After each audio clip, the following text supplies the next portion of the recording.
கண்ணியத்திற்குரியவர்களே, ஏழ்மையுடைய ஒட்டுமொத்த உருவமாக அலி இப்னு அபி தாலிப் அவர்கள் வாழ்ந்தார்கள்.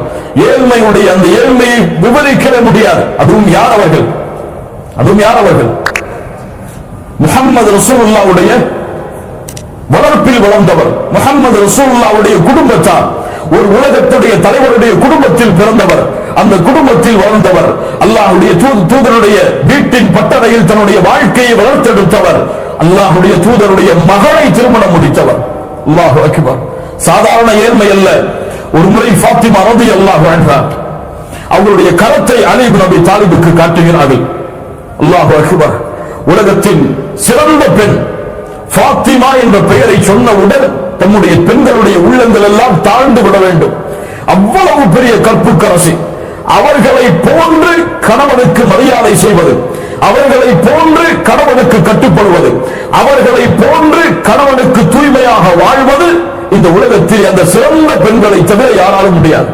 ஃபாத்திமா ரலியல்லாஹு அன்ஹா தன்னுடைய மரணத்திற்கு பிறகு கூட தன்னுடைய ஜனாசாவை இந்த முஸ்லிம்கள் பார்த்துவிடக் கூடாது என்பதற்காக எல்லாருடைய ஜனாசாக்களும் மேலே போர்வை போற்றப்படாமல், அந்த மேலே அந்த கூடு வைக்கப்படாமல் தான் எடுத்து போகப்பட்டது. அல்லாஹ்வுடைய தூதர் ஸல்லல்லாஹு அலைஹி வஸல்லமுடைய மகள் ஃபாத்திமா ரலியல்லாஹு அன்ஹா அவர்கள் ஒரு சஹாபிய பெண்ணிடத்தில் ஆலோசனை கேட்டார்கள். இதற்கு வேறு ஏதாவது வழி இருக்கிறதா?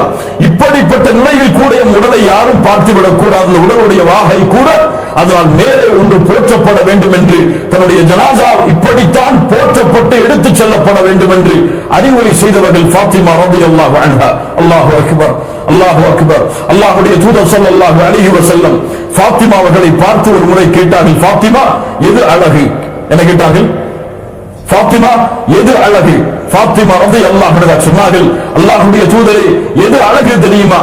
என்னையும் என் கணவரை தவிர யாரும் பார்த்துவிடக் கூடாது என்றும், என் கணவரின் மீதும் எந்த பெண்ணுடைய பார்வையும் பட்டுவிடக் கூடாது என்று எந்த ஒரு பெண் விரும்புகிறாளோ அதுதான் அழகு, அதுதான் ஒரு பெண்ணுக்குரிய அழகு என்று சொன்னார்கள். கணவனுக்கு மாறுதல் செய்யக்கூடிய பெண்கள் நம்முடைய சமூகத்தில் இத்துணை பேர், கணவனுக்கு துரோகம் செய்யக்கூடிய பெண்கள் நம்முடைய சமூகத்தில் இத்துணை பேர், கணவன் இருக்கும் இல்லாத நிலையில் அந்நிய ஆண்களோடு பேசி பழகக்கூடிய முஸ்லிம் பெண்கள் நம்முடைய சமூகத்தில் இத்துணை பேர். அல்லாஹ்வை அஞ்சிக் கொள்ள வேண்டாம். அவர்கள் இந்த ஃபாத்திமா ரலியல்லாஹு அன்ஹாவுடைய வரலாற்றில் அவர்கள் பாடத்தை படித்துக் கொள்ள வேண்டாமா? ஃபாத்திமா ரலியல்லாஹு அன்ஹா அலி இப்னு அபி தாலிப் அவர்களிடத்திலே கரத்தை விரித்து காட்டுகிறார்கள். கரமெல்லாம் அப்படி இழுக்கப்பட்டிருக்கிறது. வேலை பார்த்து பார்த்து பார்த்து கைகள் எல்லாம் தழும்புகள் விழுந்திருக்கிறது. முஹம்மது ரசூலுல்லாஹ்வுடைய மகளுக்கு. அல்லாஹு அக்பர். எவ்வளவு பெரிய ஏழ்மை பாருங்கள். அலி இப்னு அபி தாலிபிடத்திலே சொன்னார்கள், என் கணவரே, என் தந்தை இடத்திலே சென்று யாராவது போரிலே கைதிகள் அடிமைகளாக இருந்தால் வாங்கி வருவோமா? அலி இப்னு அபி தாலிப் அவர்களும் சரியம்மா, நீ சென்று அல்லாஹ்வுடைய தந்தை இடத்திலே கேட்டு வாங்கி வா என்று அனுப்புகிறார்கள். உலகத்துடைய தேவைக்காக ஃபாத்திமா ரலியல்லாஹு அன்ஹா தன்னுடைய தந்தையை சந்திக்க வருகிறார்கள். தந்தை யாரிடத்திலேயோ பேசிக் கொண்டிருக்கிறார்கள். கேட்பதற்கு மனம் வரவில்லை. உலகத்துடைய தேவையை மறுமைக்காக வாழக்கூடிய முஹம்மது ரசூலுல்லாஹ்விடத்திலே கேட்பதற்கு ஃபாத்திமா அவர்களுக்கு மனம் வரவில்லை. ஆயிஷா ரலியல்லாஹு அன்ஹா அவங்க இடத்திலே சொல்லிவிட்டு சென்று விடுகிறார்கள். என்னுடைய கஷ்டம் இது, என்னுடைய சிரமம் இது, என்னுடைய கரங்கள் எல்லாம் காய்த்து விட்டது. ஏதாவது ஒரு அடிமை இருந்தால் போதும் எங்களுடைய குடும்பத்திற்கு, நாங்கள் அவர்களை வைத்து எங்களுடைய வீட்டு வேலைகளை பார்த்துக் கொள்வோம். அல்லாஹ்வுடைய தூதரிடத்திலே ஆயிஷா ரலியல்லாஹு அன்ஹா ஃபாத்திமா அவர்கள் சென்றதற்கு பிறகு இந்த செய்தி எடுத்துச் சொல்கிறார்கள். இப்படி உங்களுடைய மகளார் வந்தார்கள், இவ்வளவு சிரமத்தில் இருப்பதாக சொன்னார்கள். ஒரே ஒரு அடிமையை கேட்கிறார்கள். அல்லாஹ்வுடைய தூதரை அனுப்பிவிடலாமா? நான் செல்கிறேன், என்னுடைய மகளை பார்த்து வருகிறேன் என்று கூறி அல்லாஹ்வுடைய தூதர் ஸல்லல்லாஹு அலைஹி வஸல்லம் தன்னுடைய மகளை பார்க்க வருகிறார்கள். அலி அவர்களை அழைக்கிறார்கள், வாருங்கள் அலி, என் பக்கத்தில் உட்காருங்கள். யா ஃபாத்திமா, நீங்களும் வாருங்கள், என் பக்கத்தில் உட்காருங்கள். இருவரும் அல்லாஹ்வுடைய தூதருக்கு மிக நெருக்கமாக அமர்கிறார்கள். இமாம் புகாரி ரஹிமஹுல்லாஹ் இந்த ஹதீஸை பதிவு செய்கிறார்கள். எந்த அளவுக்கு முஹம்மது ரசூலுல்லாஹ் ஸல்லல்லாஹு அலைஹி வஸல்லம் அவருடைய உடம்பின் சூடு ஃபாத்திமா அவர்களுக்கு தெரிகிறது. அவ்வளவு நெருக்கமாக அமர்கிறார்கள் தன்னுடைய மகளிடத்தில். சொன்னார்கள், மகளே, நான் உனக்கு ஒரு செயலை கற்றுத்தரட்டுமா? உனக்கு ஒரு செயலை நான் கற்றுத்தரட்டுமா? நீ இரவிலே உறங்கச் சென்றால் அந்த உறங்கக்கூடிய அந்த இருக்கையில் அமர்ந்து கொண்டு 33 தடவை சுப்ஹானல்லாஹ், 33 தடவை அல்ஹம்துலில்லாஹ், 34 தடவை அல்லாஹு அக்பர் என்று சொல் என் மகளே, அது உனக்கு ஒரு அடிமை கிடைப்பதை விட சிறந்தது. என்னங்க, இது சொல்லி கொடுத்தா கஷ்டம் போயிருமா? நம்ம என்ன கேட்போம்? கொடுக்க முடியலன்னா கொடுக்கலன்னு சொல்லியிருக்கலாம். சுப்ஹானல்லாஹ் அல்ஹம்துலில்லாஹ் என்ன கஷ்டம் முடியுமா?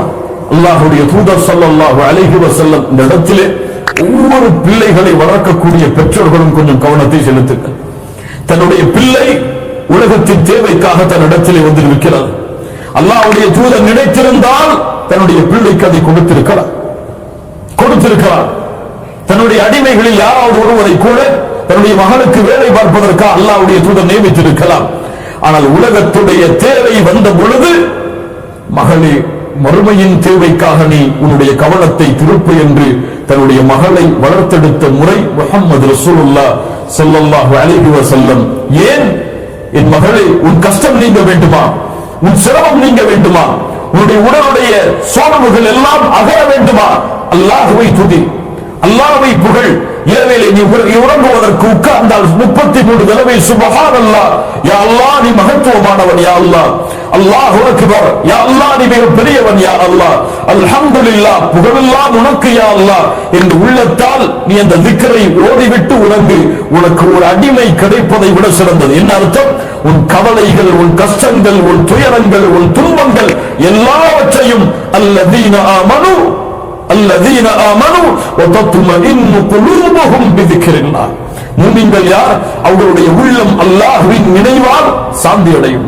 அலா பிதிக்ரில்லாஹி தத்மஇன்னுல் குலூப். மூமின்களுக்கு அல்லாஹ்வுடைய நினைவில் தான் உள்ளத்தின் அமைதி இருக்கிறது என்று அல்லாஹ்வுடைய தூதர் ஸல்லல்லாஹு அலைஹி வஸல்லம் அலி இப்னு அபி தாலிப் அவர்களுக்கும் ஃபாத்திமா ரலியல்லாஹு அன்ஹா அவர்களுக்கு பயிற்றுவித்தார்கள். இன்ஷா அல்லாஹ் இந்த சுன்னத்தை என் வாழ்நாள் முடியும் வரை இந்த இரவிலிருந்து கடைபிடிப்பேன் இன்ஷா அல்லாஹ்.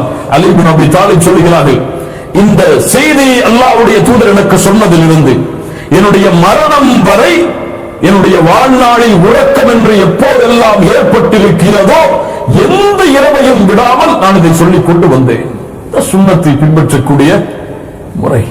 அப்போது கேட்கப்படுகிறது, சிஃபீனுடைய யுத்தம் உங்களுக்கு எதிராக முஆவியா அவர்களுக்கும் உங்களுக்கும் நடந்த, 2 முஸ்லிம்களுக்கு நடந்த அவ்வளவு பெரிய மன கஷ்டத்தில் நடந்த அந்த யுத்தம், அந்த யுத்த களத்தின் இரவில் கூடவா நீங்கள் மறக்கவில்லை?